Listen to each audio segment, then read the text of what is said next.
Bailon Ngayon. Bailon Ngayon.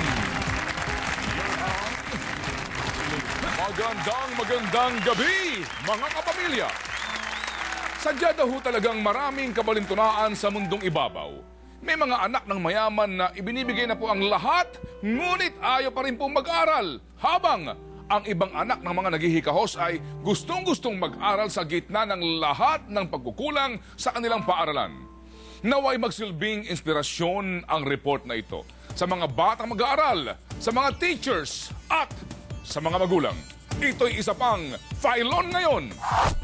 Exclusive! Exclusive!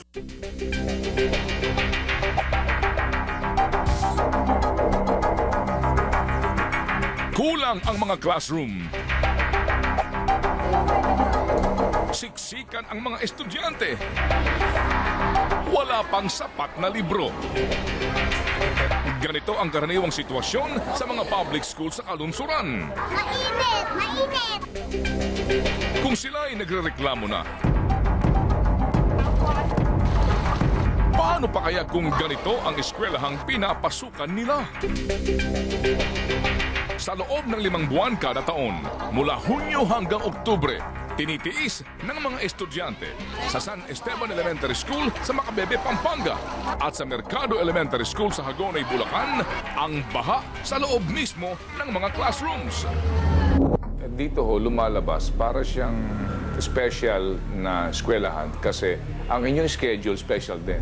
Kung halimbawa naman po ang laki ng tubig ay sa umaga, ang aming pasok ay 1:00 hanggang hapon. Pagka sa hapon naman po, may pasok naman kami sa umaga.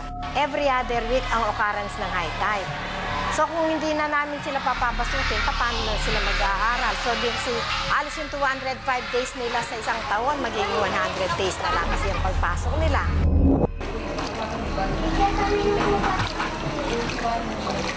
Ito ang grade 1 class ni Ginang Cristina Baltasar, teacher sa Mercado Elementary School. Nakakaawa yung mga bata. Minsan nalalaglag yung bag, nalalagay yung mga notebook, tapos nadudulas.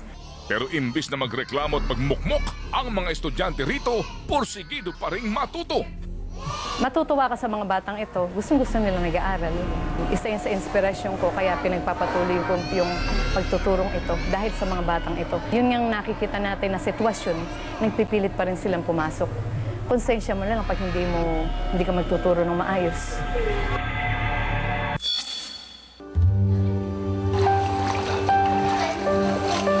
Si Jocelyn Ann Panchito, kinder pa lamang, dito na pumapasok sa Mercado Elementary School. Ngayon grade 5 na siya. Mahigit 5 taon na siyang nagtitiis sa pagbaha sa kanilang eskwelahan. Ala naman po makapigil sa pag-aaral ko. Gaano ka-importante sa iyo pag-aaral? Yung pag-aaral po kasi sa akin, para po buhay ko na po ito. Yung paaralan po, para po bahay na po namin. Handang magtiis at magsakripisyo si Jocelyn alang-alang sa kanyang edukasyon. Para po makatapos po ako ng pag-aaral. Tsaka po para po mapalitan ko rin po yung mga paghihirap na ginawa ng mga magulang.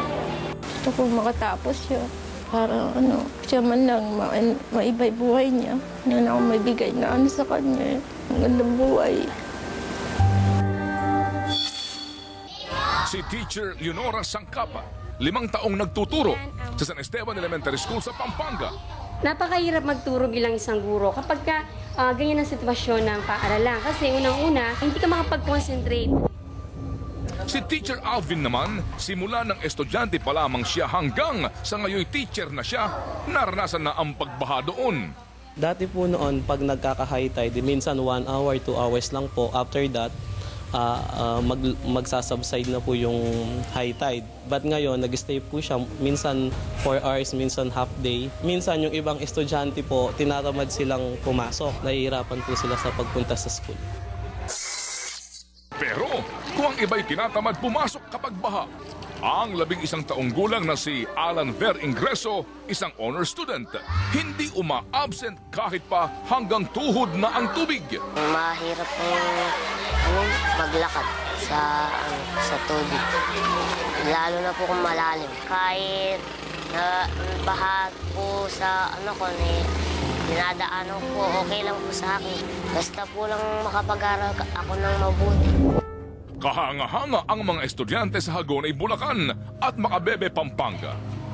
Pero kung tutuusin, hindi dapat hayaang magtiis na lamang sila sa gantong kalagayan. Sa pagkababad ng mga paa ng mga estudyante sa baha, nalalabag ang kanilang karapatang makapag-aral sa maayos at komportabling eskwelahan. Pero ang mas nakababahala ay ang banta ng maruming baha sa kanilang kalusugan.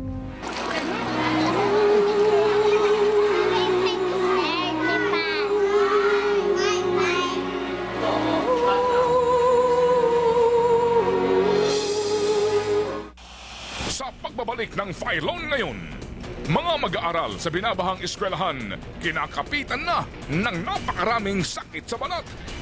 Nasugat ko, lalo po kumikirot. At dinadapuan ng nakamamatay na karamdaman. Sumuka kasi ng may dugo. Phylon ngayon.